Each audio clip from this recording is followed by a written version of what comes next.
This is the Highly Sensitive Club, episode number 65. Have you been told you're too sensitive, too dramatic, or too much? Do you have big feelings and deep thoughts you don't always know what to do with? I'm Stephanie Linn, a certified life coach and highly sensitive person. I've helped dozens of highly sensitive clients feel more energized, more confident, and more in control of their high sensitivity. In these episodes, you'll get the information and inspiration to level up your life as a highly sensitive person too. Welcome to the Highly Sensitive Club. Hello, highly sensitive person, and welcome to this week's episode of the Highly Sensitive Club. I mentioned in some previous episodes that I have been offering vision sessions, which are one-time 90-minute sessions to help highly sensitive people like you to figure out what is your next dream or your next goal. What's the calling that is trying to reach you that you're having trouble tapping into? What I found in these vision sessions is that a lot of my highly sensitive people came in thinking, I don't know what I want. I don't know what my dreams are. I don't know how to tap into these things. I have no idea how to make this happen. And through the conversation, we discovered that they actually do know what they want. They have a pretty clear picture of the things that would make them happy. They just needed a little bit of reframing and a perspective adjustment in order to own those dreams and actually feel like they count. Today's episode is probably a little unexpected. It's not very sexy and it's not very glamorous, but it is a little bit deep, which I think you will like as a highly sensitive person. It's the power of dreaming small. As a highly sensitive person, you take in a lot of information, you have really big feels, you process a lot of things, and you get easily overwhelmed when you feel like the amount of information or the decision that you're trying to make is too much for you. I want to challenge you that it might not be too much for you, but that you have created the habit of thinking that big visions or big dreams are too much for you to handle and you just don't know. So you go through the motions. A lot of us highly sensitive people really love stories. We love movies and TV shows. We get very invested in our favorite characters. We love to read books or listen to audiobooks. We like to be in other people's worlds because empathy comes so naturally to us. I think a lot of us have the misconception that in order to have a dream, it has to be big. It has to make you feel like the main character in the Star Wars franchise, or you have to be the heroine in the novel. It has to be grand. It has to be dramatic. There has to be a lot of tension involved in your dreams. That gets us into trouble as highly sensitive people because we have the ability to create these rich, vivid worlds, and then we feel pain because we don't have it yet, or we feel like, well, that can't possibly be true for me. I'm not that person, so it's not going to come true. So we disappoint ourselves in advance instead of trying to go after these big goals and disappointing ourselves later. In addition, some of those dreams might not be things that are really compelling for you. They feel like really interesting things for you to pursue. Maybe some more impressive person or more inspiring person would really enjoy going after those dreams, but they feel far away for you. You don't feel them in your body. They're fun to imagine in your mind, but you don't connect them to your heart and to your physical experience, so they live there in limbo. A lot of highly sensitive people fall into that trap where your visions feel so big that they feel unrealistic or unattainable. So you give up on wanting things or creating visions at all. What this creates when you think that something is too big for you, or it's too much to handle, or it's too far away, is that you feel overwhelmed or stuck and you freeze. You fall into inaction towards dreams. You go through the motions of your day-to-day life, and you don't let yourself want additional things. You try to convince yourself that, well, I should just be happy with what I have. I've got a great life. There's so many things to be grateful for. You use gratitude against yourself. You might not have anything to complain about, but that doesn't mean that you're not still feeling a desire for something or the pain of feeling like your life is mediocre or it's just fine. That really is painful, especially for highly sensitive people who are looking for more purpose and more meaning. It's okay if you feel like, yes, my life is overall pretty stable. I have a lot of great things going on, but I want more. It's okay to want more. Some of the thoughts that you might be thinking are visions or dreams are just too much for you and you should just be grateful for what you have. I just don't know what I want. I feel like I've never known what I want. I'm an indecisive person. I've never had a dream. I've had to change my life so many times, I don't know what I want next. It feels scary and overwhelming to make this big decision. It is a big decision to decide what my dream is or what my vision is. I need a purpose. I need a calling. I want something that's more meaningful in my life. Even though some of those thoughts sound, in the immortal words of Stacey Bayman, as though you're reporting the news, that it's just the truth, these are all actually opinions. They're thoughts and judgments that you're making about your life that are creating the emotions of overwhelm, defeated, hopeless, stressed, stuck. You keep yourself in that mode because of the thoughts that you're thinking, that these decisions are too big, you're just not cut out for them, you should just be grateful for what you have. You're keeping yourself small, highly sensitive person. I want you to consider that maybe you're not too much. Maybe your dreams aren't too much. Maybe you can give yourself just a little bit of momentum along the way so that you can break yourself out of this cycle. I personally have been exactly where you are. If you are one of those people who says, I don't know what I want, I feel completely lost, there are too many options. That was me 10 years ago. I knew that I wanted to help people. I knew I wanted to do something creative. I knew I really liked conversations and having connections with people, but I had really no idea what I wanted to do. I was a librarian for a little while. I graduated with an English and an Italian degree, thinking that I was going to become a grant writer. And then I thought I was going to go into marketing. For a brief moment, I wanted to be a professional letter writer. And then I found out that one person in the world was already doing that. And I thought, oh, well, I can't do it. Somebody's already doing that. It's already claimed, as though there's not enough room for more than one person to have the same job or to be a beautiful letter writer. I was writing lots of letters at that time in my life, and it was such a fun dream to think about it. And I gave up immediately on it because I felt like it wasn't original and somebody had already taken that little niche. Which is so funny to me now because I tell my highly sensitive people there's plenty of room for all of us. I am constantly helping my clients see opportunities for them to share their own unique voice. Even if it feels like it's the same idea or the same vision as somebody else's, you say it in your unique way. I knew some things though, which is why I have come back around to this idea that small dreams are actually extremely valuable and probably more valuable than big dreams in most instances. I had some small dreams that I didn't even feel like were dreams.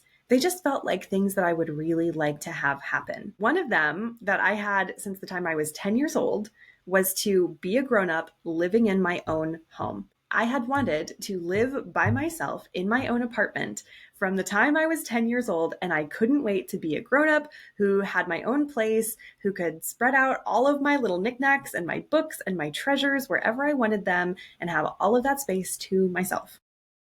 Hello, introverted, highly sensitive person. This felt like something I knew I was going to have. I couldn't wait to graduate from college and get a great job and have my own apartment. It didn't feel like a dream for a really long time because I just thought people live by themselves all the time. A living arrangement is not a dream. But I discovered later that a lot of people I know have never lived by themselves, even if they had the dream to live independently and have a place all to their own. So it was a dream, and it did count that I wanted to live by myself. Around that same time, I really wanted to have Oreos and ice cream for breakfast. Only on very special occasions were we allowed to have some kind of dessert for breakfast, usually if there was leftover birthday cake involved or something special like that. I really wanted to have ice cream and cookies for breakfast. And naturally, my mom said, no, you can't have ice cream and cookies for breakfast. You can have them for dessert later. You need to have something else. Hilariously, it was the 90s, so I think it was probably cereal as my other option. But I just thought at the time, when I'm a grown up, I'm going to have ice cream and cookies for breakfast, and it's going to be amazing. 12 years later, when I moved into my first apartment by myself, I had ice cream in the fridge and Oreos in the pantry, and I got them out and I had them for breakfast. And I suddenly remembered my 10-year-old self who said, when I get older, I'm going to have cookies and ice cream for breakfast. And I thought, kid, this is just as awesome as you thought it was going to be. I have since changed my tune about cookies and ice cream for breakfast because becoming aware of how this affects my body has changed my attitude about it. I do not feel good when I have cookies and ice cream for breakfast or any processed sugar, but it was so satisfying to realize that one tiny little dream over a decade later that I had the freedom and independence as an adult to eat sugar for breakfast. It was fantastic. I loved it. It felt so satisfying. And you're allowed to change your dreams too, because the moral of the story is, even though I achieved that dream of being an adult who could make my own decisions about eating food that did not feel good for breakfast, I was able then to recalibrate and change my view of what did feel good for my body, even though the immediate gratification of having sugar for breakfast felt great in the moment. A lot of my clients have been having similar experiences. Some really common ones are to go back to having an easy or a more quote unquote normal relationship with a partner. This is really common with my clients who have had some kind of tumultuous experience. Sometimes there's a life transition that's happened or a few life transitions that have happened, and the equilibrium in their romantic partnership gets a little askew. It feels like I just want to get back to normal. I just want to get back to the way things were. So your dream could be to have an easy and comfortable relationship with your partner after a lot of tension. Your dream might be to make a new friend. I have so many highly sensitive people who have been feeling lonely and isolated and who really want to reach out to other people like us so that you can have those deeper, more meaningful connections and conversations. Making a new friend is a fantastic dream and it is possible. It just feels like I don't know how to meet people. I don't know where they are. These are all just thoughts that you're telling yourself that are keeping you from going out and talking to people and gaining that skill. You can learn social skills again as an adult because it feels totally different than when you're a kid and you're surrounded by people in school all the time. Especially for highly sensitive people, since 70% of us are introverts and 30% of us are extroverts, most of us have a very small core group of people who are important to us. When those people aren't available, it can feel like, well, what do I do now? Maybe you don't have anyone who wants to see scary movies with you, so you want to make a new friend who you can see scary movies with. Maybe you really love romantasy novels and you want a book club of people who read similar books to you. Just those little groups, building a community, could be a small dream. That's so small, it doesn't feel like a dream.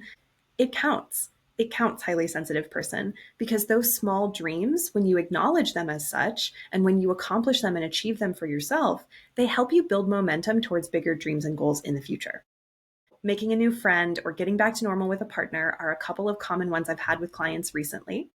As a professional organizer and transitioning into coaching, I have clients whose dream is to clear out a room so that they can use it for a new purpose.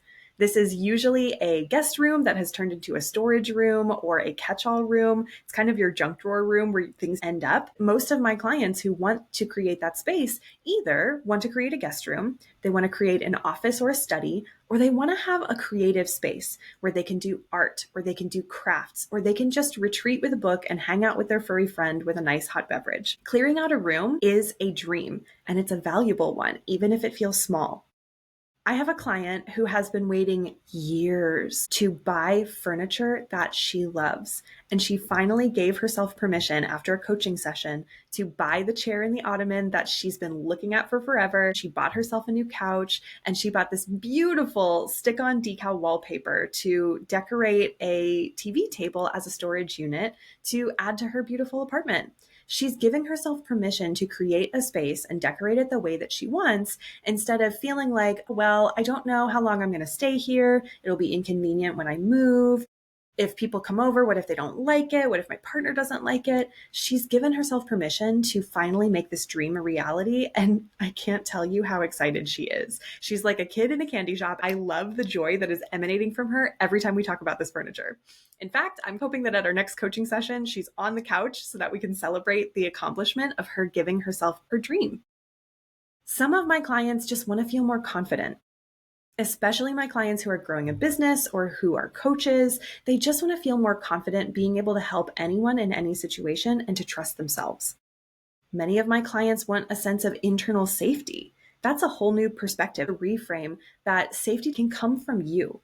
You don't need to wait for someone else to make you feel good or to do something exactly the way that you want them to in order to feel safe in yourself. You can have your own back first. The caveat with this is that I'm not saying you should stay in a bad or dangerous situation. I'm not trying to gaslight you. What I am saying is that you have the choice to create safety in your own body at any time so that you can make choices for yourself. If you don't like a situation, it gives you the opportunity to leave because you're not in fight or flight mode. This feels like something very basic just to create safety for yourself, but this reframe that you can create it in your own body and you don't have to wait for somebody else to create it for you, that could be a dream in and of itself as well. Making fast decisions. This is a dream that I have, that over the course of 2025, my goal for the year is to become a more decisive person. I don't know about you, but one of the unhelpful thoughts that I had for many years about myself that kept me from having dreams and goals was that I'm an indecisive person. I have trouble making decisions. I don't really know what I want. I spend too much time processing and I overthink it, and it's really hard for me to make decisions. I have actively gotten coached on this. I self coach on this, and I'm changing my self concept about this to be someone who can make clean, fast decisions. And I don't need to wait on them. I can make them in a minute or less. That feels such a stretch for me right now, but it is one of the most powerful thoughts I have decided to create for myself. It could be planning a trip. Maybe travel is really important to you and you haven't been traveling or you don't have anything on the radar. Planning a trip is your next dream. That counts as your dream. It can be a small dream. The one thing I really wanted to mention today, too, is that a lot of my highly sensitive people are on growth journeys. We are lifelong learners. We're growth oriented. We love to learn new things and we love to develop ourselves. That's why you're listening to this podcast episode, because you want to grow and learn as a highly sensitive person. Many of my highly sensitive people want to heal. They want to feel like they've healed themselves enough that they don't have such strong stress responses in their body. They're going to therapy so that they can get support from counselors to work through trauma, to work through anxiety, to work through depression. If you find that you're ruminating on things and your anxiety or your depression are so strong, or you're getting triggered by things that it's affecting your day-to-day life and your relationships and your work, healing is itself a beautiful dream. It does count. It might feel like, yeah, that's not a big calling or a big vision, though. I just want to feel good in my life and I want to feel good in my body. That's a dream. I have wanted to be a coach for 10 years. I had this vision of helping people through conversations, helping them see insights, tapping into my intuition, helping other people see the strengths and the potential that they have inside of them, and then to take action on it in a way that feels really doable and realistic and helps them build trust in themselves over time. I have wanted that for years, and I am finally at the place. My dream kind of smacked me on the side of the head last week because I had a full day of coaching clients, and I thought, oh, my dream has happened. This is literally my ideal day. When I was sitting down and doing the ideal day exercise where you write out, if you could have a day that was exactly what you wanted, what would it be? I literally had it last Wednesday and I wasn't thinking about it at all. I was halfway through the day and I thought, wow, I get to do this. I wanted to have a day full of incredible conversations. I'm doing the best coaching I have ever done. I'm helping people reset old patterns, connect the dots between previous versions of themselves and how that's showing up today so that they can make different choices and they can become the person they want to become. I literally get to do my dream job, and I wasn't even thinking about it because I was so caught up in the process of trying to make it happen that by the time it happened, I was surprised by it. That's how these small dreams can work. It feels like they're so small that they don't count as dreams. They don't count as a goal. It's just something that you really want. It's something that you would like to have in your life. But when you repurpose them or reframe them as dreams, then they take on this whole new meaning. That's how you actually create the magic that you want to have in your life, and how you can start tapping into this creative part of yourself that you may be telling yourself you don't have access to and you don't know how to do it anymore. So this is the first part. It's opening yourself up to the idea that you actually do know what you want. You just haven't accessed it the way that you thought before because you were blocking yourself. You were telling yourself, I don't know how to make decisions. I don't know what I want. I wish someone would just tell me what to do. Many of us have these thoughts, and you can try on some new thoughts that can help you open up possibility so that you can take on some of these dreams and start building momentum for yourself. One of them might be, I'm figuring it out. I'm figuring out how to have small dreams and accept that those are okay and that they're enough. This dream is enough. Maybe I do know what I want. Maybe it's possible that I actually do have all the answers inside of me and I just didn't know that they were there. It's possible for me to make this dream happen. It's okay that this dream feels small. It's okay that this isn't an epic romance or a huge movie dream. It's okay that this feels like something that's kind of close to me. It's okay that this is my dream. I don't have to have big dreams in order for my dreams to be valid. Try on one of those thoughts, one that really hit you close to home, and see how it feels. See what kind of emotions come up for you. Do you feel calm? Do you feel relieved? Do you feel curious? Do you feel open? Are you more empowered? Those are the kind of emotions that help you actually get into action. When you change your thoughts, then you can start to move towards those dreams that you've been discounting. Here is a very simple 5-minute exercise that you can do to recognize what some of your dreams might be right now and to reclaim them as your dreams. I want you to pick 2 or 3 areas of your life. These could be areas that are going really well. It could be areas that you really want to improve, or it could be a mix of anything in between. I want you to scale those 3 areas on a scale of 1 to 10. 1 being, I'm not satisfied with this at all and I desperately want it to change. And 10 being, I love everything about this and I love where I'm going with it. Wherever you are on the 1 to 10 scale in those 3 areas, I want you to think, what could I do to take this one number higher? Whatever the number was, why did you pick that number? And how can you take it one number higher? That's how you create the dream. Whatever the vision is that pops into your head when you take it one number higher, that's your small dream for now. And that's enough. The beautiful thing about having small dreams is that it's a twofold benefit. Number 1, creating small dreams helps you tap into that creative part of yourself that you may have pushed down because you fell into the perfectionism trap, or people told you you weren't good at that, or you're not creative. You need to just stick to the things that you know and that you're good at. If you're not sure exactly how to do it right the first time, then don't bother doing it at all. This interrupts that pattern.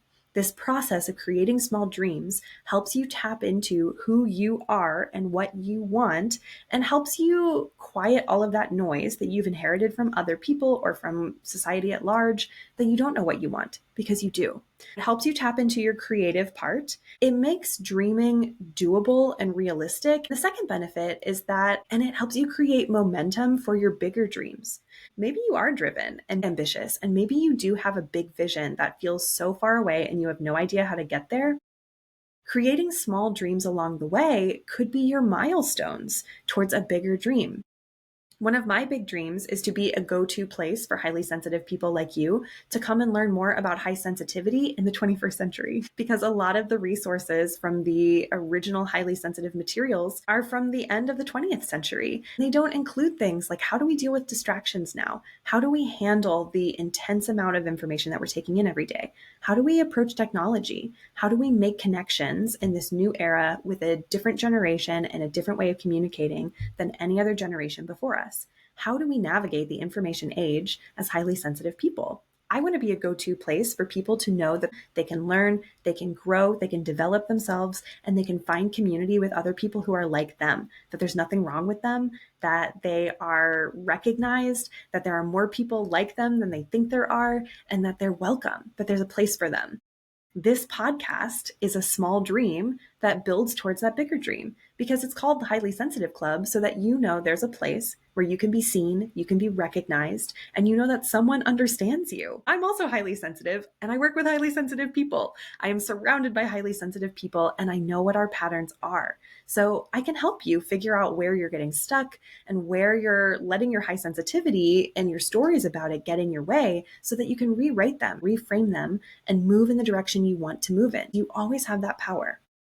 If you have a bigger dream and you're not sure how to get there, smaller dreams could be your milestones and your stepping stones on the way to get there. On the way, you're building trust in yourself. You're building confidence and evidence that it is possible for you to create those dreams and to follow through and to get them, to achieve them. Callings come when you're moving. I love the analogy that Marie Forleo shares about how it's easier to turn a bicycle when the bicycle is moving. When you're standing still and you turn the bicycle, the front wheel is just going to turn sideways and the bike is going to fall over, potentially with you on it. That's what happens when you're stuck trying to figure out what's the perfect path forward. You're constantly procrastinating and researching instead of just taking action and finding out what happens. Having small dreams is how you apply this idea and you start moving in the direction you want to go, and then you can pivot as you go. In both cases, whether you're building small dreams to tap back into your own creativity, your own sense of self, your own desires, or whether your small dreams help you build up to a larger vision or a larger dream, they both have a twofold benefit: that you are changing the person that you are and your self-concept. You're changing your identity, which is what this is really all about. You're becoming someone who makes things happen in your life, which means you're powerful. You have agency, you have autonomy, you have freedom, you have the power to affect change for yourself. And the more you create these small dreams, pursue them, and accomplish them, the more you build up that evidence for yourself that you are someone who can create dreams and meet them. You build up this identity as someone who can make decisions and move towards them. You're someone who creates the life that you want instead of waiting for it to happen to you. Those are incredible identities, and you can have that anytime you want. Having these small dreams helps you create that person you want to become. This is opening up that possibility for your brain so that you have options and you have choices. When you are someone who creates these dreams and follows through, your thoughts might be, I'm someone who knows what I want. Making decisions is easy for me. If that activated you, highly sensitive person, I get it, because I too was activated by that one. You could become someone for whom making decisions is easy. That's possible for you. I know how to make my dreams happen. I'm a dreamer. I know a lot of us have probably been told, especially if we're intuitive, especially as empaths, especially as people who deeply care and are conscientious of the people around us, that it's bad to be a dreamer, that means that your head's in the clouds, that you're flaky, that you don't know how to live in the real world. I want you to challenge that idea that being a dreamer could actually be a tremendous gift that you have as a highly sensitive person and as a human, that being a dreamer is not only not a bad thing, but it's an incredible thing. Because being a dreamer means that you can affect change in your life, in the lives of the people around you, and in the world at large. Being a dreamer is incredible. That can be an identity that you take on. You can also say, I'm a creator. I get to create things. That could be being an artist for you. There are also lots of other ways to be creative. I consider myself an incredibly creative person, and I have no artistic ability at this point. I haven't drawn anything in years. I'm not a painter. I don't knit. I don't sew. I don't crochet. I don't have any of the traditional artistic creations that normally people would say makes them creative or an artist. But I definitely consider myself a creator because I create information to share with you. I create new ideas. I create content that helps you live a better life. And that also is something tangible that counts. So you too could be a creator. You too can see yourself as someone who creates the dreams that you want, who creates beautiful relationships, who has incredible friendships. You can be someone who has a beautiful home or a beautiful environment. You could be someone who has an amazing business. You could be a successful business owner. A lot of my clients are people who want to pursue having a business or starting a side gig, or who are creative people. Your creativity could be creating a business that's thriving and successful and turning that into your dream. Talk about a big vision for anyone who wants to start a business. For a lot of us, that is a really big dream, but those little dreams along the way might be, I just want to get my first client. I just want my next client. I just want to have a workshop and have people show up and tell me that they enjoyed it and they got something out of it. Those little dreams along the way help you grow into the vision of being a successful business person. The only difference between a successful business person and an unsuccessful business person is that the successful business person doesn't give up. It's the exact same thing with any of your dreams, whether they're relationship, health, or wealth related. The person who creates the dream is the one who doesn't give up and figures out how to get it one way or another. You can do that as a highly sensitive person. And in fact, you're probably way better equipped than you give yourself credit for, because you're taking in so much information and you're such a great problem solver. You can probably create a solution and a way to get there that's never been seen before, or one that just really resonates with you and makes perfect sense for the way that you operate, your energy, your personality, your preferences. That's what being a creator really means. That's how you can change your identity when you create these small dreams. Every small dream that you accomplish helps reinforce this identity that you're a creator, that you're a dreamer, that you know how to make decisions, that you're someone who makes your dreams happen. And that is an incredibly powerful feeling. Because the more you build that momentum, the more you can get into those bigger visions and goals, the more you can let yourself have things and inspire other people to do the same, the more you give yourself permission to bring other people up around you, which is what most of us highly sensitive people are really looking for. We want to help, we want to connect, we want to grow, we want the people around us to feel loved and seen and understood. You can do that by leading the way for them, by having these small dreams, even though it might feel right now like it doesn't count. I want you to go back to that exercise, pick 2 or 3 areas of your life, scale them on 1 to 10. Why did you pick the number that you picked? And what would it take to get one level higher? And those are your small dreams for now. If you want extra support with this, because part of this process is also figuring out what's stopping you from creating those dreams. If you're procrastinating, if you're overstimulated, if you're distracting yourself, if you are caught in perfectionism, it might be helpful to have someone outside of you to help you work through that process. You can talk to a trusted friend or a family member or a loved one. You can get in touch with a counselor, or you can work with a coach. And I would love to help you, highly sensitive person, to make those decisions for yourself and to tap into those smaller dreams. That's exactly what my vision sessions are for. And it's what I do every single session with my clients who are in long-term packages. If you're interested in either the vision session or a long-term package, either 3 or 6 months working with me, you can go to stephanielynn.com and book a call with me. It's completely free. I can help you tap into what those smaller dreams might be and even reflect them back to you. You get clarity about what you want and what's stopping you. You give yourself permission to have dreams. You have someone who's believing in you and that it's possible for you. And you have someone who can help you create the plan and create the path moving forward in a way that feels doable for you, especially as a highly sensitive person. Go to stephanielynn.com, book that call if you're interested, and I would love to talk to you. As a brief recap, there are 2 benefits to having small dreams instead of big dreams. The first one is that it helps you tap into your creative part, the part of you that you may have locked in a closet somewhere because somebody told you you weren't good enough, or you were doing it wrong, or you need to just be practical. Bring that creative part of you out, because that is really valuable and worthwhile, and it can help you create better relationships, do better work, and help more people. The second way that it helps benefit you to have small dreams is that your small dreams, when you accomplish them, help build momentum towards larger visions. So if you're one of those people who has a big dream and you have no idea how to get there, having smaller dreams along the way can help you move towards that bigger dream. As you're moving, the path becomes clearer. You can't see the entire path standing still, but as you're moving forward, the path continues to present itself ahead of you. Every road, every turn becomes more clear because you're moving forward. That's what a small dream can do for you.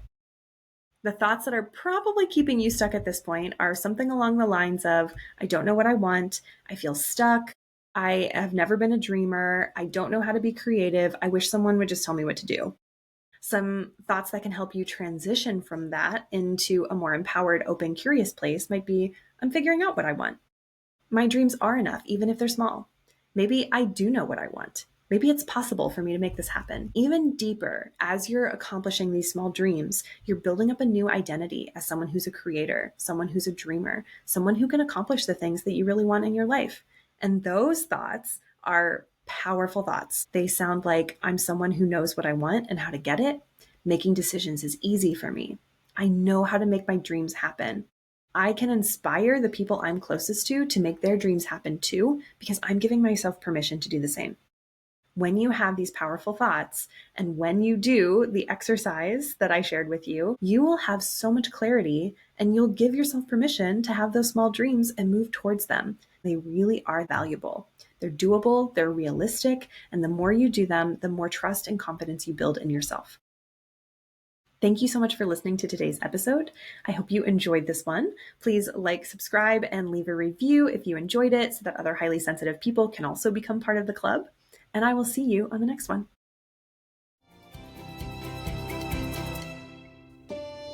Thanks for listening. If you're ready to take what you learned today to the next level, head over to stephanielynn, that's LINN.com, and book a consultation call to get started. I can't wait to see you there, my dear HSP.